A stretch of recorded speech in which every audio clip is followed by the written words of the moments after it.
My name is Lisaboa Houbrechts. I am director and I'm coming from Belgium. In Belgium I am associated to the City Theatre of Antwerp. It's called the Toneelhuis. The theatre I make is always on the border of different disciplines or media. It's a combination of a text with very visual scenography or visual art almost, connected to choreography, dance, but has also some references to performance. So it's really a kind of universe where different expressions can meet. In the content, I have the feeling that my work often talks about how a text or how a repertoire text is linked to gender. Gender and repertoire is something that seems to be coming back. Also the sorrow that is linked to it, the mourning, the loss of a gender or the loss of an idea of identity that is often linked to a kind of a sexuality or a gender. That's why, for example, I did Medea in the Comédie Française in Paris because I was completely intrigued by Medea as a female character who kills the children, who kills her own motherhood.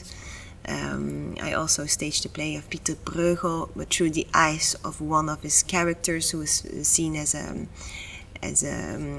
transsexual character of the 17th century, of the 16th century, on the border of that.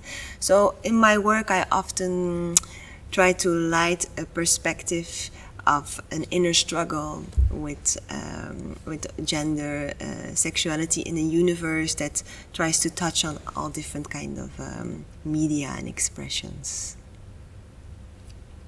When I read the text of Yerma, it's a text of Federico Garcia Lorca, I was immediately touched by the reasons why Lorca wrote this text. He wrote the text in 1936, and only 2 years after writing the text he was assassinated, so he was murdered.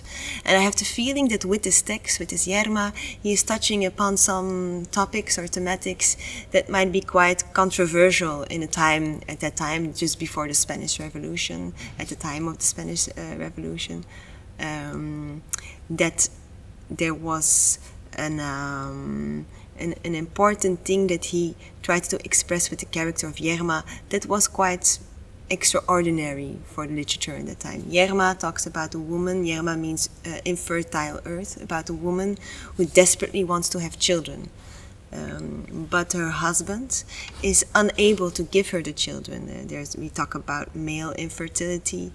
There's also almost this kind of very subtle layer of homosexuality that's also inside the play, because there is a game between two men and a woman, like a triangle between three figures on stage. And you have the feeling they are dealing with these topics that could be considered very contemporary, talking about infertility, homosexuality, but at the same time they are timeless. And I felt in the way, in the poetic language of Lorca, that he really found a way to express at the one side this desperation or this desperate feeling that Yerma has, but at the same time she kills her husband in the end, so she's not a victim. At the same time she becomes an aggressor, so it's an interesting play with who is the protagonist. Are we following Yerma, or are we following instead her husband, who is also suffering because he's unable to produce a child? So there are a lot of personal motives in the play for the characters that touches me at this moment in my life. But at the same time, it's not only this personal dimension that's important, there's also a political dimension. The fact that Lorca had the guts to write this story, and only 2 years after he was assassinated, he was killed because by Spanish traditionalists who found this kind of content, not only of Yerma but also of his poems and also his political figure, who found it very subversive. There were a lot of reasons why they wanted to kill him, and I have the feeling that in this play, on a political dimension, this is also being said and was dangerous at these times.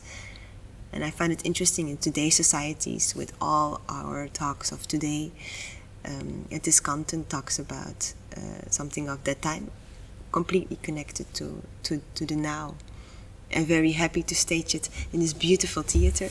I have the feeling also with the stage design that is made by Clémence Bézat. I worked with her before.